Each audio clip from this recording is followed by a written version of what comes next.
Hello, everybody. How are you doing? This is Damon yet again. This time, I'll go into the topic not movies but or video games, but about wrestling. And I want to shout out Chris Ludecke. Follow him on YouTube if you haven't. It's Chris Chris space Ludecke. He usually does what if scenarios. There's a book, sorry. And I talked to him and I wanted to know if it was okay if I did it, and he gave me his permission, so I'll do it. My what if booking is what if Owen Hart won the WWE title in 1998.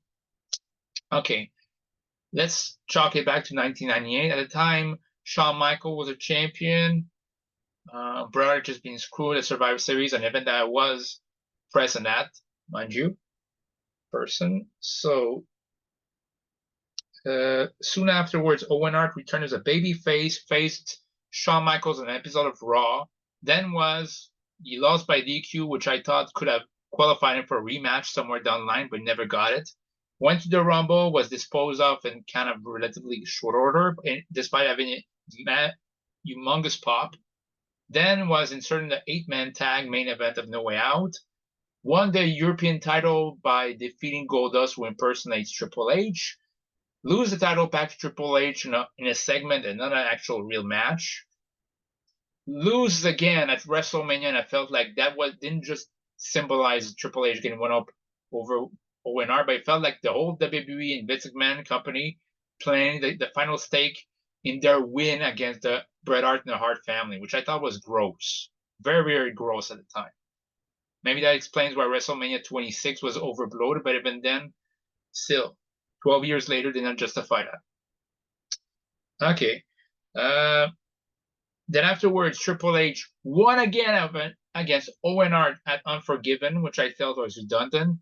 Then Owen Hart turned heel at Over the Edge 1998. He finally pinned Triple H with the pedigree in a 6-man tag that meant nothing. Then he tapped out in the quarterfinals of the 1998 King of the Ring. He lost a meaningless match against X-Pac at King of the Ring 98, 4 years after Owen Hart beat X-Pac in the semifinals of the King of the Ring. Then he won uh,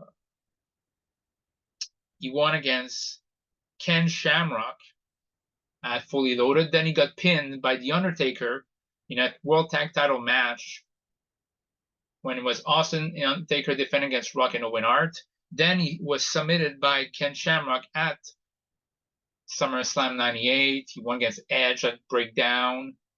Then he became the Blue Blazer, won the tag titles with Jeff Jarrett, basically relegated tag team division. He won against D'Lo Brown and Test at WrestleMania. Then they lost the tag titles to Kane and X-Pac. And yeah, I felt like Owen was shoved right down the back of the line when he didn't need to be. Does it mean I love Owen Hart? I wouldn't put him as WWE champion for like 7 years. That's not the point. But I feel like he should have been WWE champion. 94 maybe. Yet I felt like if he was champion then, it wouldn't have created the awesome memory of him winning his first title at WrestleMania 11. So it's like that's why I can't. Plus, it would make his arc of being world champion or being Intercontinental champion by afterwards less satisfying. So I propose he wins it in 1998.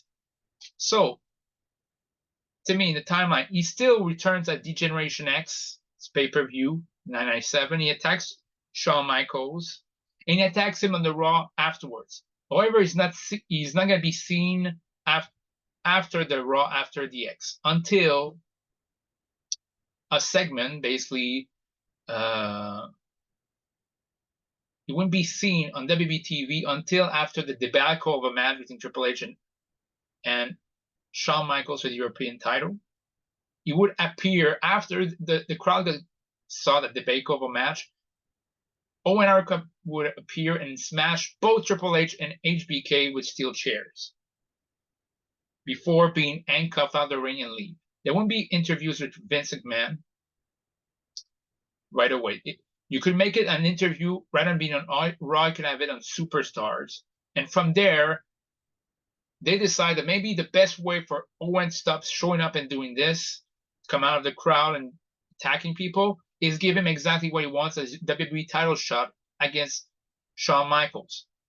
The company got being shown to be hesitant, but basically Sergeant Slaughter, the commissioner at the time, could have decided on the spot that because of the debacle over the European title, he decided a great way to punish Shawn Michaels, to give the people what they want, is to be, and for this to be Shawn Michaels against Owen Hart on the first Raw of '98.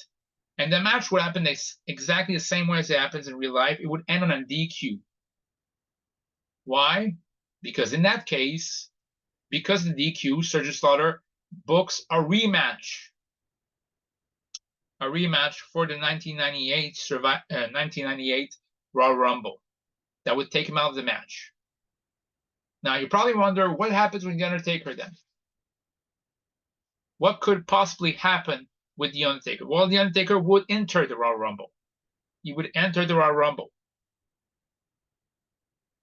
So, and the Royal Rumble would be the ultimate, the final match of that event. But before we get that, we would have basically a match between Shawn Michaels and Owen Hart. In this case, it'd be a match in which case interference is not allowed. And just the mere presence of Triple H coming down to ringside means that Shawn Michaels will forfeit the WWE title to Owen Hart. So right now, any member of DX, even members who are not supposed to be in DX or member who would end up ultimately being revealed as DX, would, referee or not, give the title to Owen.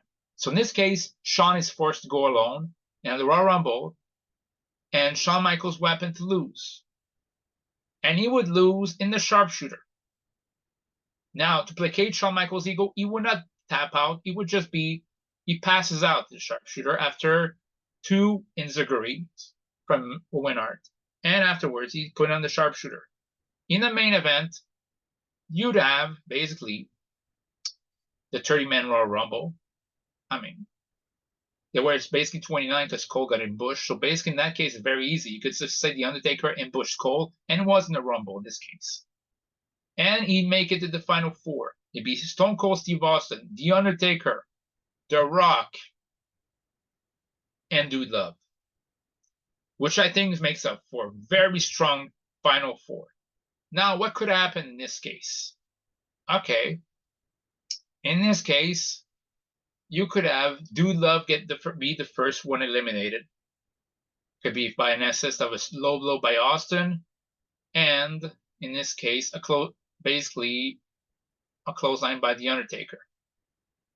Then The Undertaker would chokeslam both Stone Cold and The Rock, and all of a sudden, you're hearing King's music.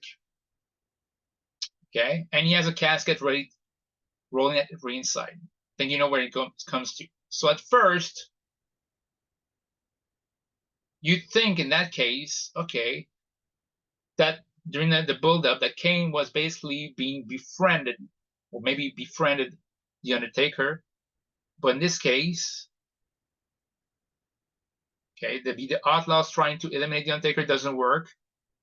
And while he's distracted by everybody else, by, let's say, the Los Boricuas coming in, then Kane snatches him by the air and throws him out the top rope, just like he did to CM Punk in 2014 to eliminate him. And he brawls to the ringside area, leaving Austin and The Rock to basically do the same finish they had in real life, and Austin wins the Rumble. Austin goes on, he celebrates in the crowd, Rock basically duels, and basically goes out to the other side of the ramp, and Kane can still burn The Undertaker in the casket. Same ending, but with different spot, and that fits the Attitude Era because it's Russo. So it would fit the same thing. Austin already won a Royal Rumble before, so it doesn't matter this time around. Hey, the focus is pivot to something else. So, but Owen's a new champion, and Stone Cold is number 1 contender. So the next time on Raw, both of them will face off. So you see that the crowd will be cheering Owen, but cheering a bit more Austin. But at the same time, they don't want to boo that much Owen. And they don't really hate each other. They don't basically go at each other's throat, because next thing we know, DX, Los Boricuas, and the Outlaws attack both men, making sure they get the heat, making sure that they're heel in all of this, and leading up to Foley and Funk trying to interfere to save, or probably just to get the Outlaws, but also to save Austin and Owen at the time. So that would basically lead up to Owen basically would have one title defense before returning favor to Shawn Michaels. He would basically face off against Goldust and beat him fair and square, despite the interference of Los Boricuas and the Outlaws. But after the match gets attacked by all of them, Goldust retreats to the back, but Los Boricuas, Outlaws, and Triple H would attack Owen. And Austin comes out, not really to save Owen Hart, but more or less to give them a receipt. And again, he seems to be overwhelmed, but then Foley and Funk return. Okay, on the Raw, 2 weeks before No Way Out of Texas, it's announced that Mike Tyson will be at WrestleMania. And Mike Tyson will be the special enforcer of the main event, whatever it will be. Because now we know it's Stone Cold Steve Austin, but is it going to be Owen Hart or is it going to be Shawn Michaels? The week after, basically, since there's going to be an 8-man tag at No Way Out of Texas, the title's not going to be on the line. The Kavit, though, is going to be on the line on the Raw before No Way Out of Texas, between Owen Hart and Shawn Michaels. And to make sure to get all their animosity aside, it's going to be a no holds barred match. Because of course. So what does it lead up to? In the lead up in real life, Shawn Michaels started to have a back injury following the casket match at the Royal Rumble. In this case, knowing Shawn Michaels at this case wasn't exactly greatest in terms of behavior and health, still have back issues that prevent him from really wrestling. So we did incorporate that in the match. So you ask yourself, Damon, are you going to make a match in which case the participants or one of the participants cannot wrestle, but he has to wrestle? What can you do? Well, easy. It'd be an interference match. It wouldn't be really a match. It'd be basically a segment. Interference galore. In this case, Owen Hart starts the match. He's heading towards Shawn Michaels when Los Boricuas immediately springs to the ring and tries to bush Owen Hart. Owen Hart fights all of them off by himself. Then afterwards, he goes again toward Shawn Michaels, but the Outlaws comes in and they overwhelm Owen Hart because Savio Vega also comes back in. That prompts a still injured Foley and Funk to come in and try to take away the Outlaws. They are able to basically knock out Savio Vega, but Billy Gunn and Road Dogg will dispose of Foley and Funk. That gives a chance for Owen Hart to give an enziguri and to give the spinning heel kick to Road Dogg and Billy Gunn, clear him off, and take him out of the equation. So now it's truly between Owen and Shawn until China appears at ringside and yanks on Owen Hart's ankle, leading to Triple H hitting Owen with a crutch several times and giving him a pedigree on the chair. The only thing that Shawn does, he pins Owen for the 1-2-3. Infuriating the crowd, but also making sure he won the title back as a heel. Now you know he's truly a heel. And he won the title by beating both Hart brothers. How about that? Then Austin comes in after the match, and basically we rev up for No Way Out of Texas. And in the main event in No Way Out of Texas, same thing as in real life. Exactly how this goes. So now Owen Hart's on a mission. He's no longer angry at Shawn Michaels because he knows he had him. He's angry after Triple H. So now there's a reason why he goes after HBK's sidekick and not HBK himself. There's a good reason. Shawn goes on to face Stone Cold. Undertaker goes on to face Kane. Owen goes on to face Triple H. And Owen doesn't look in fear going to WrestleMania. He doesn't look like he's just an Isle Soran. He's beating everybody, whether it's Mark Merrow, Bear Windham, decisively on their way to WrestleMania. And Triple H, while he heals up, he had massive victory. He basically defends his European title against Tom Brady, for example. And wins. Comes WrestleMania, I want to make sure that the current DX dies. So, Owen Hart beats Triple H via submission, tap out, to win their European title when China is prevented from interfering by Sergeant Slaughter successfully. And the main event happens in real life. So DX loses. The Outlaws loses. The next night on Raw, to close the book on the old DX, you have the new DX. Triple H, X-Pac, and the Outlaws together, officially. And again, Owen Hart is booked strong, but to mark the DX, Owen Hart loses the European title to Triple H, back to Triple H at Unforgiven 1998. So, after the match, Owen remarks that nobody came out to his help and becomes kind of a tweener. He's not a complete heel, but becomes a tweener. So he decides, I'm going to go back to what I know. I've won all the titles. I want to go back to being King of the Ring. So he enters King of the Ring. He qualifies for King of the Ring. He beats Scorpio, being more heelish, facing Scorpio. But then he faced Road Dogg in the quarterfinals. And despite the Outlaws' interference, he wins. But this one he wrestled more as the aggressive face. So he faces Ken Shamrock in the semifinals. In the semifinals, he thinks he won. He thinks he won with, let's say, he thinks he won because with a combo of a Enziguri and spinning heel kick. But when he goes to pin on the third count, Shamrock's foot is on the rope. Shamrock basically, Owen disputes the referee's call until he's caught out of nowhere by the belly to belly by Shamrock 1, 2, 3. After the match, Owen snaps. He becomes fully a heel and he joins the Nation. He attacks Shamrock, basically doing what he did on the Raw after Unforgiven 998, while The Rock beats Dan Severn on his side to qualify for the final. So it's basically a very injured Shamrock versus The Rock in the end. And The Rock wins the tournament and becomes King of the Ring. Now, I might mention, but what about Ken? Well, knowing in real life that didn't really amount to anything really spectacular for Ken Shamrock, I thought, why not? Ken already had a ready-made feud with Owen Hart. And again, for Fully Loaded, I keep the same. Owen wins using dumbbell. And now Owen, as part of the Nation, he's not going to lose every match like basically in real life. He's actually going to win matches. And the only time he's going to lose is at SummerSlam 98 when he taps out to Ken Shamrock. Afterwards, Owen Hart tries to go back to title contention. He will to the title contention. He will try to basically the European titles, the IC titles taken by Triple H. But Triple H keeps reminding him, now he's a face, that he's not in title contention since he tapped out. So Triple H was, by the way, was hateable as a face, very hateable, unlikable as a face, even during DX. And I thought Owen Hart was still more sympathetic as a baby face back then, despite not knowing that much backstage than Triple H was. Owen Hart was more likable as a face than Triple H. And it would lead to Triple H having, basically in real life, had to vacate title to an injury. Same thing happened here.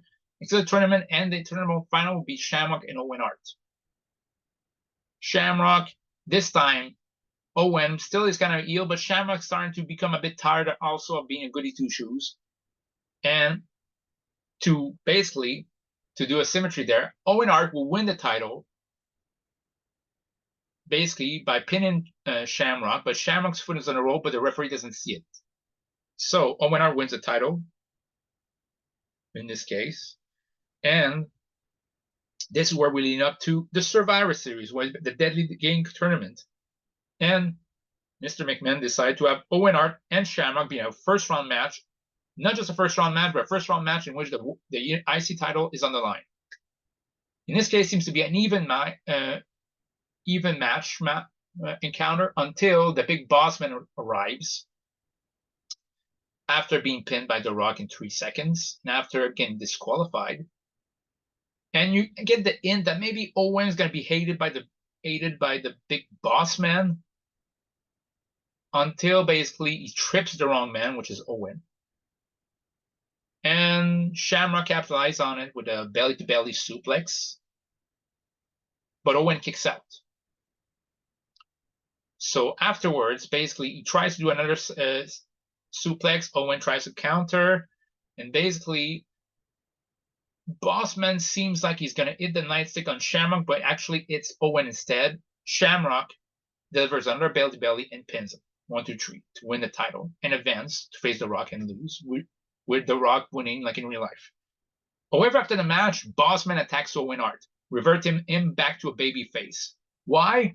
Because Vince, in his totally not being pettiness, decided a great moment to screw Owen was to get him the tournament to screw him 1 year after he screwed his brother. So right now you kind of go, okay, Owen cannot be totally a bean, cannot be a heel for long because people would really start to like Owen anyway. And basically the tales of Owen Hart's ribs and likability were basically becoming more and more well known. So I thought getting back to a short reign as a heel and getting back as a face was a good thing. And this time you lean in into the hatred that Owen has for Vince. The segment when Owen basically grabbed Vince by the collar would happen the night after Survivor Series, 998. Because this time will be more focused about Vince. Owen versus Vince. So, in this case, the fall of Owen won't be Shamrock as much. Shamrock would be more a fall for others, so maybe for Billy Gunn or Road Dogg, but Owen's main fall will be the Big Boss Man. He would hate the Big Boss Man there. He will be the one who would cause the hardcore title of Big Boss Man to the Road Dogg. Despite him not liking the Road Dogg, despite him, he still hates DX. So I would make ways to kind of is on the same side of DX, but he's never directly involved with them. During the Rock and Mick Foley match, in which Mick Foley wins the title, Owen Hart will play a role. He'd be the one taking out Big Boss Man. But Ken Shamrock would then basically give a belly-to-belly suplex to Owen Hart. It'd be Stone Cold would take out, like in real life, would take out Ken Shamrock with a steel chair and then help Mick Foley win the WWE title for the first time. So Owen Hart will be entered in the Royal Rumble like in real life.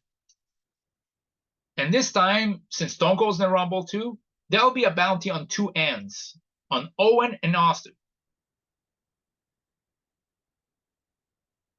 So there'll be a two-side bounty there. So I thought it'd be a good idea because the whole Rumble 98 was one of the worst ever, which is about Austin and Vince.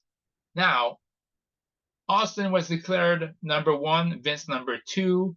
Owen will not come in around 29. He will come around 22, around-ish like this. And I know in real life it was Austin, Vince, Bossman, D'Lo Brown, and Owen. Owen was done like unceremoniously. So I think a great idea would be in this case, like, okay, Bossman eliminates D'Lo Brown again. Because D'Lo Brown basically did the lowdown. You could do the lowdown somebody. Bossman eliminates him. Bossman hits Owen with a nightstick several times. And then, by surprise, Austin stuns him and throws him out. So it's between Austin and Vince. Owen seems to be incapacitated. You think maybe he's unable to continue. Austin manhandles Owen. And you think the same thing's going to happen in real life with Austin neglecting to throw out Vince and Vince getting the win. And it starts like this. But then he turns around and he forgot that there's Owen. Owen is still injured, but he's still in there. And Owen managed to win the Rumble because The Rock and Bossman's taken out. Everybody basically, the rest of the corporation is occupied with Austin, which gives Owen the time to win the match. So you're thinking, Owen versus The Rock at WrestleMania. And it seems to be that way. Until Owen is forced. He's not coerced. Not that you say, do you put the title on? No, he's forced to put his number 1 contendership on the line against Vince McMahon. The next time on Raw. Okay, in a steel cage match. So you think it's going to go where is like full Owen into thinking, I can't escape you, you're going to beat me up. And for a while he does. Until the Big Show makes his debut here. And he ambushes Owen Hart. And not just the Big Show, but Jeff Jarrett decides that since both of them would work in cahoots with Vince, and they attack Owen Hart. Big Show will be more basically because he can't do too much physical contact at first. So you just have him basically like hold him down, and Jeff Jarrett bushes him. And Vince, right in Owen getting pinned, Vince just walk out the door and claims that #1 contendership. Why is it important that Big Show enters now? Because I always felt that the way that Big Show debuted in the WWE, it's like he did a whoopsie. I mean, he insulted Austin, and the first night on Raw, the first night in WWE, he fails in his purpose. That's established him basically as a mistake. This one, he didn't. He fulfilled his goal. So, same thing with Austin versus Vince at St. Valentine's Massacre. Austin wins the same manner, but at least this time you establish Big Show as a threat. And I wouldn't have Big Show wrestle that much because I don't want him to lose that much. It's supposed to be like 100 giant interaction. But now we established that Owen Hart is on a mission against his former friend, now turned corporate ally, Jeff Jarrett. So that's a match at WrestleMania that would bad, and Owen would win. So that's where I would stop it, because I feel like this, you got a plenty of mileage toward Owen Hart. You don't have him as a Blue Blazer. And I thought you actually have, if it's to be his before penultimate year as a wrestler in the WWE, I think at least you give him some credit. You have him basically redeem the Hart name. And I think that's very important, because if you wanted ultimately for Bret to come back, that basically is offering an olive branch for Bret, rather than basically what they did in real life, pretty much piss off Bret the way they did piss off the Hart family. Like this, you basically say, well, this feud I have for Bret is for Bret, but not the rest of the Harts. And like this, it's perfect if you eventually try to get Owen back to the WWE, and I thought that could have helped. Goldberg concussion or not, I think that would have helped greatly for Bret to come back ultimately. And would have been better all around, because I thought Owen Hart deserved at least one title reign, one WWE title reign. So that'll be it for today. Let me know what you think. I'm thinking about doing a video soon enough about what if there was a 4th Dark Knight movie by Chris Nolan. Let me know what you think about that, and I'll see you later. Have a good one.